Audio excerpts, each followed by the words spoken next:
આજે જે આપણે કરશું એ જે ટૉપિક છે એ છે આલ્ફા બીટા અને ગામા જે રેઝ છે એની પ્રોપર્ટીઝ. બરાબર. હવે આ આપણે જે ટૉપિક કરશું એ જે છે આખા ટેબલ જે મેં બનાવેલું જ છે, તમારા મટિરિયલમાં આપેલું છે, એ રીતે હું સમજાવીશ. હવે તમને આનો મિનિંગ કહી દઉં કે આ કઈ રીતનું આખું ટેબલ છે. બરાબર. એટલે આ તમને ખાલી કમ્પેરિઝન મેં આપી છે, comparison of alpha beta and gamma rays properties. બરાબર. સરખામણી છે આલ્ફા બીટા અને ગામાના જે ગુણધર્મ છે એની સરખામણી છે. બરાબર. એટલે સરખામણી એટલે કઈ રીતે એ આપણે જોઈએ.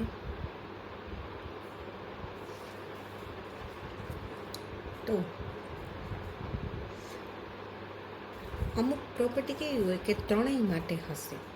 તો ત્રણેય માટેમાં શું ફર્ક છે એ આપણે જોવાનું છે. એટલે મેં એક જે લાઈન બનાવી છે ને એ પ્રોપર્ટીઝ છે અલગ અલગ. બરાબર. તો એ પ્રોપર્ટી આલ્ફા માટે કેવી છે, બીટા માટે કેવી છે અને ગામા માટે કેવી છે.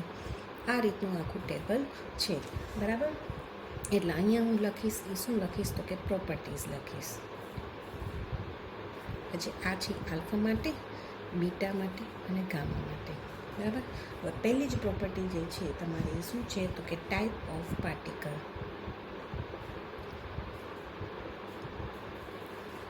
એટલે કે એમાં અણુનો પ્રકાર કેવો છે એમ. તો કે અણુનો પ્રકાર છે આલ્ફા માટે કેવો છે અહીંયા લખવાનું, બીટા માટે કેવો છે અહીંયા લખવાનું, ગામા માટે કેવો છે એમ લખવાનું. પણ ખાલી હું તમને એમ કહું કે give me the properties of alpha rays. ખાલી આલ્ફાની જ તમે મને શું આપો તો કે ગુણધર્મ આપો. તો તમારે પહેલો ટોપિક જે આમ લખો એમ કેમ લખવાનું થાય તો કે આલ્ફા છે આ પ્રકારના અણુ છે. બરાબર. એ રીતે સેન્ટેન્સમાં એ રીતે લખવાનું થશે એક એક ઇન્ડિવિજ્યુઅલ માટે. બરાબર. એટલે ટાઈપ ઓફ પાર્ટિકલ એટલે કે અણુનો પ્રકાર આલ્ફા કેવો છે, બીટા કેવો છે અને ગામા છે. જે મેં તમને પહેલાં જ કીધેલું હતું. આલ્ફા એ બીજું કંઈ નહીં પણ હિલિયમનો એટમ છે. એનો પ્રકાર અણુનો કેવો છે તો કે હિલિયમ છે એટમ. બરાબર. એટલે કે આલ્ફા જે છે એ 2He4 હિલિયમ પ્રકારનો અણુ છે. એમ સેન્ટેન્સમાં લખવાનું થાય. આ મેં કમ્પેરિઝન તમને ઇઝી રહે એના માટે આખું ટેબલ બનાવેલું છે. એના પછી જે બીજું છે તો કે બીટા કેવો છે. તો બીટા જે છે -1E0. તો કે એ બીજું કંઈ નથી પણ શું છે તો કે ઇલેક્ટ્રોન છે. ઇલેક્ટ્રોન પ્રકાર છે બીટા છે. એ બીજું કંઈ નથી પણ ઇલેક્ટ્રોન અણુનો પ્રકાર છે. જ્યારે ગામા છે તો એ શું છે તો કે અણુ નથી. એ જે છે ને એ રેડિયેશન છે, વિકિરણ છે. અને કેવું વિકિરણ છે તો ઇલેક્ટ્રોમેગ્નેટિક છે. બરાબર. ઇલેક્ટ્રોમેગ્નેટિક રેડિયેશન છે, વિદ્યુત ચુંબકીય તરંગ છે. ખ્યાલ આવી ગયો. એટલે અણુનો પ્રકાર છે આલ્ફા માટે શું છે તો કે 2He4 છે, બીટા માટે શું છે તો કે ઇલેક્ટ્રોન છે, અને ગામા જે છે એ શું છે તો કે એ રેડિયેશન છે. અને કયું રેડિયેશન છે? ઇલેક્ટ્રોમેગ્નેટિક વેવ્સ છે. બરાબર. એટલે આ થઈ ગયું પહેલું. એના પછી બીજું જે છે એ છે તો કે આલ્ફા ઉપર કેવો ઇલેક્ટ્રિક ચાર્જ છે, બીટા ઉપર કેવો છે અને ગામા ઉપર શું છે. ઇલેક્ટ્રિક ચાર્જ એટલે વિદ્યુત ભાર. આલ્ફા ઉપર કેટલો વિદ્યુત ભાર છે તો એ તમને આના ઉપરથી જ ખબર પડી જશે. આ 2 છે એ કેવું છે? પોઝિટિવ એટલે +2E.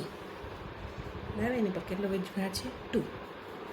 અહીંયા કેટલું છે? -1 એટલે 1 ઇલેક્ટ્રોન જેટલો.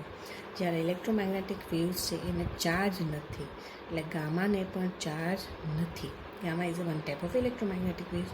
તો એનો ચાર્જ તો શું થશે તો કે નો ચાર્જ. એના માટે કોઈ ચાર્જ છે નહીં. એના ઉપર કોઈ પણ જાતનો વિદ્યુત ભાર નથી. આમાં છે, આમાં શું છે? +2E. આમાં શું થશે? -2E. બરાબર. ત્રીજું જે છે એ છે માસ. એટલે કે એનું દળ કેટલું છે. આલ્ફાનું કેટલું, બીટાનું કેટલું ને ગામાનું કેટલું. તો દળ જે છે એ આલ્ફાનું કેટલું થશે તો કે એનો અહીંયા ભારાંક હોય ને એટલું જ એનું દળ હોય. તો કેટલું દળ થશે તો કે આ જે છે ને પ્રોટોનની સંખ્યા છે. એટલે માસ ઓફ પ્રોટોન પણ કેટલા? × 4. બરાબર. એટલે 4 ગુણ્યા માસ ઓફ પ્રોટોન, MP એટલે માસ ઓફ પ્રોટોન, પ્રોટોનનું દળ, એટલે એ 4 MP જેટલું એનું થશે. આમાં શું થશે તો કે આમાં તો કે ઇલેક્ટ્રોન જ છે, એટલે એનું માસ ખાલી 1 ઇલેક્ટ્રોન જેટલું થશે. બરાબર. જ્યારે ગામા છે એને દળ પણ નથી, નો માસ, એ દળ ધરાવતું નથી. બરાબર. એટલે તમારે ત્રીજી પ્રોપર્ટી એ રીતે થશે. હવે જે છે સ્પીડ,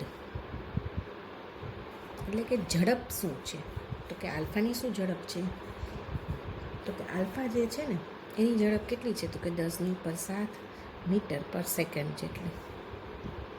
બરાબર. આના મલ્ટિપલમાં હોય. પાછા શું છે 10⁻7 મીટર પર સેકન્ડ. જ્યારે આની કેટલી છે તો કે બીટા છે ને એની પ્રકાશના વેગ જેટલી જ છે, પણ સાવ પ્રકાશના વેગ જેટલી નહીં. તો કે કેટલા ટકા તો કે 10થી લઈને 99% સુધી. બરાબર. એના 10%થી કેટલા તો કે 99% સુધી એ કોના જેટલી એની છે વેલોસિટી તો કે વેલોસિટી ઓફ લાઇટ, એના પ્રકાશના વેગ જેટલી એની ઝડપ છે. બરાબર. પ્રકાશનો વેગ પણ કેટલું તો કે 10થી 90%ના પ્રમાણ જેટલો, 99 નહીં 90. જે લાસ્ટ છે ગામા, બરાબર, તો કે તો totally equal to light velocity, તો ટોટલી પ્રકાશના વેગ જેટલી જ છે. બરાબર. પ્રકાશનો વેગ એ જ ગામા રેઝનો વેગ. જ્યારે બીટાનો કેટલો તો કે પ્રકાશના વેગના કેટલા તો કે 10થી 90% જેટલો એનો વેગ હશે. જ્યારે આલ્ફાનો છે એના કરતાંય ઓછો છે. કોના મલ્ટિપલમાં છે 10⁻7. જ્યારે લાઇટનું શું છે 10⁻8 છે, આના ફોર્મમાં છે. જ્યારે તમને આલ્ફા શું છે 10⁻7 જ છે. બરાબર. એની સ્પીડ તો આ રીતે થશે. બરાબર. આ સ્પીડ થઈ. હવે જે છે એના પછીની તમારી જે પ્રોપર્ટી છે એ છે આયોનાઇઝેશન.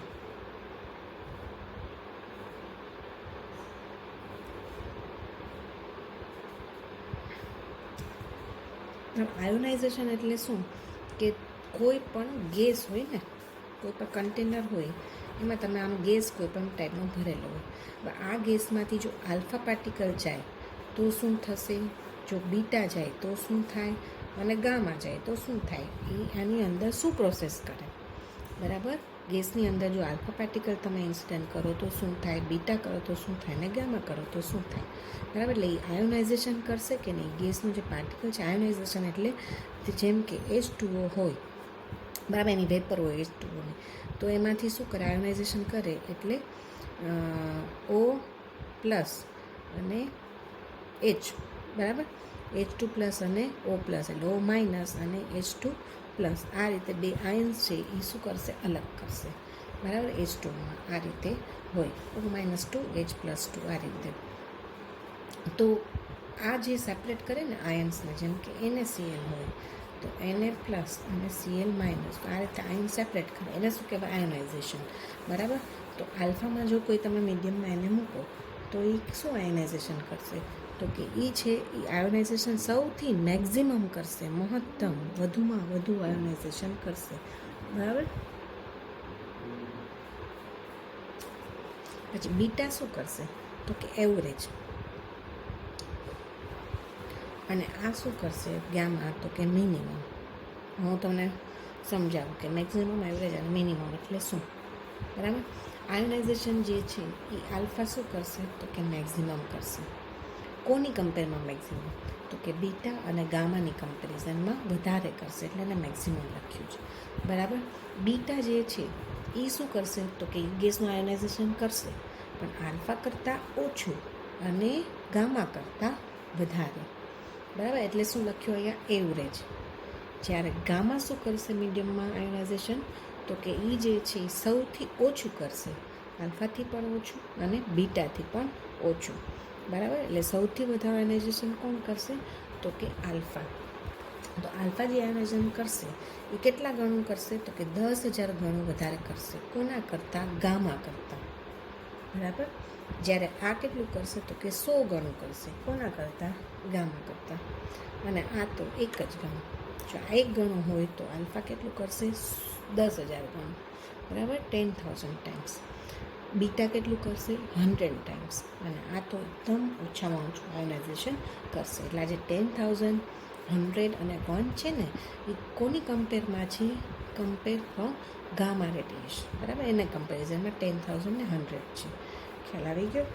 એના પછી એ જ રીતે મેં લખેલું છે 6 પેનેટ્રેટિંગ પાવર, એટલે કે ભેદન શક્તિ.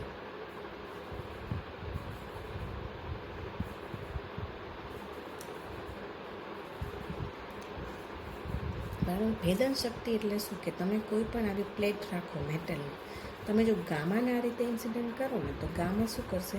તો કે એને એમાંથી પસાર થઈ શકશે કે નહીં થઈ શકે? એને શું કહેવાય? એને પેનેટ્રેટિંગ પાવર કહેવાય. બરાબર, કોઈ પણ મેટલ પ્લેટ છે, પછી તમે કોઈ પણ એવું સ્ટ્રોંગ મટીરિયલ રાખો કે જેની અંદરથી જો એ જઈ શકે તો એને શું કર્યું કહેવાય? પેનેટ્રેટ કર્યું કહેવાય, એટલે કે ભેદન કર્યું કહેવાય. તો સૌથી વધારે આલ્ફા બીટા ગામામાંથી કોણ વધારે બધી વસ્તુ પેનેટ્રેટ કરી શકશે? તો એમાં સૌથી વધારે પેનેટ્રેટિંગ પાવર જે છે ને એ ગામાનો છે. એ શું થશે? મેક્ઝિમમ, સૌથી મેક્ઝિમમ પેનેટ્રેટિંગ પાવર કોનો છે? ગામાનો. એની કમ્પેરિઝનમાં બીટાનો શું છે? તો કે એના કરતાં ઓછો છે, પણ આલ્ફા કરતાં કેવો હશે? વધારે. અને આનો છે મિનિમમ. ખ્યાલ આવ્યો? એટલે પેનેટ્રેટિંગ પાવર આલ્ફા જે છે, સોરી ગામા છે, એનો શું છે? મેક્ઝિમમ છે. અહીંયા હું એવું લખું કે 10,000. તો કોને કમ્પેરમાં 10,000 ટાઈમ્સ છે? તો કે આલ્ફાની કમ્પેરિઝનમાં, બરાબર. અને આલ્ફાની કમ્પેરિઝન્સમાં આ કેટલું છે? તો કે 100 ટાઈમ્સ ગ્રેટર છે. અને આને હું કહું 1, તો આને હું 1 કહું તો એના ટાઈમ્સમાં કેટલું વધારે? તો કે 10,000 ગામા વધારે પેનેટ્રેટ કરી શકે છે. આ 100 ટાઈમ્સ વધારે પેનેટ્રેટ કરી શકશે, ભેદીને જઈ શકે છે. ખ્યાલ આવ્યો? એટલે પેનેટ્રેટિંગ પાવર સૌથી વધારે કોનો છે? ગામાનો, બરાબર. અને સૌથી ઓછું કોનું છે? આલ્ફાનું. એટલે એમસીક્યુમાં વધારે આવું બધું આવી શકે. એટલે ખાસ યાદ રાખજો, આયોનાઇઝેશન છે આલ્ફાનો વધારે છે અને પેનેટ્રેટિંગ પાવર છે એ કોનો છે? ગામાનો વધારે છે, બરાબર.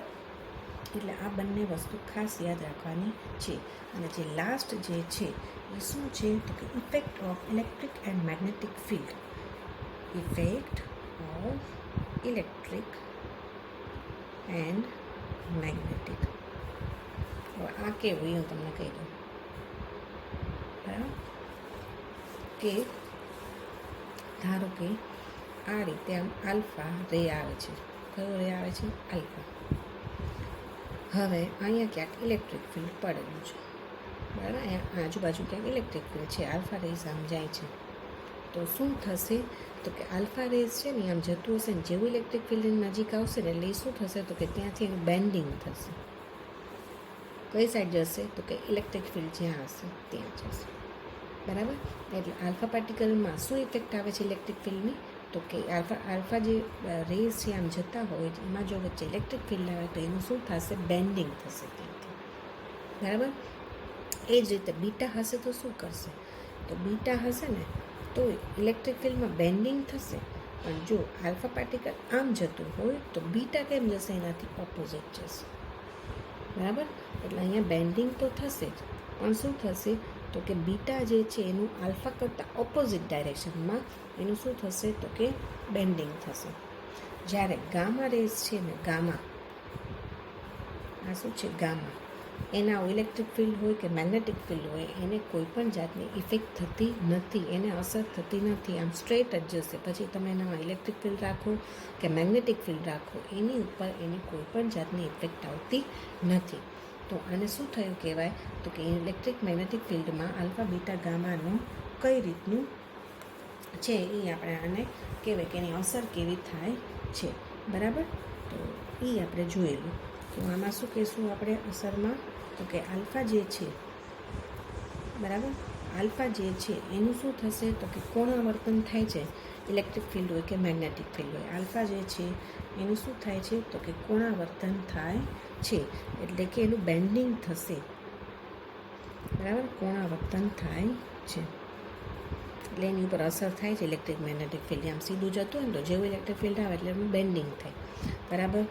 આ જ રીતે આનું પણ બેન્ડિંગ થશે, બટ ઇન ઓપોઝિટ. એટલે કે વિરુદ્ધ દિશામાં કોણાવર્તન થાય છે. આલ્ફા કરતાં કેવું? વિરુદ્ધ દિશામાં. જ્યારે આમાં નો બેન્ડિંગ, આમાં કોઈ પણ જાતનું બેન્ડિંગ થતું નથી. એ સ્ટ્રેટ લાઇનમાં જે રીતે જતું હશે કે આમાં રેસ એ જ રીતે જશે. આમાં એની ઇફેક્ટ આવતી નથી. એટલે એવો MCQ આવે કે મેગ્નેટિક ઇલેક્ટ્રિક ફિલ્ડની ગામા રેઝની ઇફેક્ટ આવે છે કે નથી આવતી? તો કે નો ચેન્જ. એમાં કોઈ પણ જાતનું બેન્ડિંગ થતું નથી. બરાબર. એટલે આ જે આખો મેં તમને ક્વેશ્ચન કરાવ્યો એ શું હતી? કમ્પેરિઝન હતી. કોની? તો કે એની જેટલી પ્રોપર્ટીઝ છે ને, લગભગ મેં તમને કેટલી પ્રોપર્ટી કરાવી? 1 2 3 4 5 6 એન્ડ 7 પ્રોપર્ટીઝ છે. એનું મેં તમને કમ્પેરિઝન કરાવ્યું આલ્ફા, બીટા અને ગામા માટે. તમને ખાલી એમ કે આલ્ફાની તમે પ્રોપર્ટીઝ એક્સપ્લેન કરો, તો તમારે ખાલી આલ્ફા માટે જ આ 7 એક્સપ્લેન કરવાની. એમાં કમ્પેરિઝન બતાવવાની નથી. એ ઇન્ડિવિજ્યુઅલ એની પ્રોપર્ટી થઈ. તો તમારા જે મટીરિયલમાં એના પછીનો જે ક્વેશ્ચન છે એ જ રીતનો છે. તમે રીડ કરશો એટલે તમને ખ્યાલ આવી જશે કે એ આમાંથી જ બનાવેલો ક્વેશ્ચન છે, પણ એ ઇન્ડિવિજ્યુઅલ તમને પ્રોપર્ટી આપી છે આલ્ફાની, બીટાની અને ગામાની. એટલે એ કંઈ કરાવવાની મારે જરૂર છે નહીં, કારણ કે MCQ માટે મોસ્ટલી કમ્પેરિઝન વધારે પૂછશે અને મેં જે કાંઈ તમને કહેવાનું તે બધું આમાં તમને કહી દીધેલું છે પ્રોપર્ટીઝમાં. બરાબર. એટલે અહીંયા સુધી આપણે રાખીએ છીએ. તો અહીંયા જે આપણો સિલેબસ છે એ પૂરો થાય છે. બરાબર. આના પછી જે MCQનું સોલ્યુશન છે, જે ન્યુમેરિકલ્સ છે, હું તમને આ રીતે રેકોર્ડિંગ કરીને મોકલી આપીશ. બરાબર.